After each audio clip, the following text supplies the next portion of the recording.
Kwenye hili mimi ninachokiamini ni kwamba unajua hao waamuzi au waamuzi wenye CV kubwa au waamuzi wakubwa sio kwamba huwa hawafanyi hayo mambo.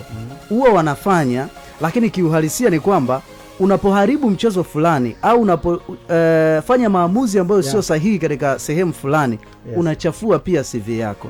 Mimi nitakuwa wa mwisho kuamini ya kwamba waamuzi kutoka Misri wanaweza wakaja hapa alafu wakakubali tena kuja kutoa maelekezo. Yaani hicho kitu mimi nitakuwa wa mwisho kuamini. Ninachokiamini ni kwamba watakuja hapa kwa ajili ya kusimamia sheria na kukuza CV zao, kuonekana ya kwamba walikuja kweli walichezesha vizuri. Na katika hili nataka nikwambie kuna moja ya muamuzi ili nilikuwa nasimuliwa.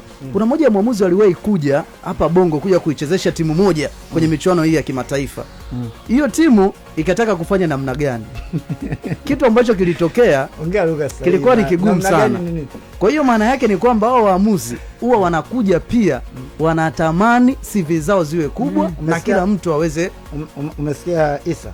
Unaona mechi ya finali ya Simba dhidi ya RS Berkane ya mkondo wa pili ambayo ilifanyika pale Zanzibar. Mashabiki wa Simba walikuwa wanamlalamikia Dahane. Lakini baadhi ya watu wanasema kwamba Dahane alikuwa fair na alikuwa hana makosa ya aina yoyote yale ambayo yanatakiwa kunyoshewa kidole. Lakini ukikaa ukiangalia ile mechi, mwamuzi ukiamua umpe max chini ya 10 kama ambavyo huwa anapewa, unaweza kumpa alama 7 chini ya 10 au unaweza kumpa alama 8 chini ya 10 kwa kuwa kwenye matukio mengi alikuwa yuko sahihi. Lakini kuna baadhi ya namna ambavyo alikuwa anawanyonga Simba.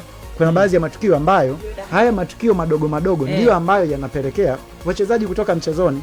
Nilikuwa nazungumza kwenye eneo la Joshua Mutare, kachezewa foul ambayo ni kwenye eneo ambalo ni la promising attack ambao lina uwezo wa kuzalisha bao, na Simba amekuwa akizalisha mabao kwenye yale maeneo. Maamuzi akakataa kwamba sio foul. Ikaenda ikatokea foul ya uongo ambayo mchezaji wa Berkane ameanguka, maamuzi akaweka foul.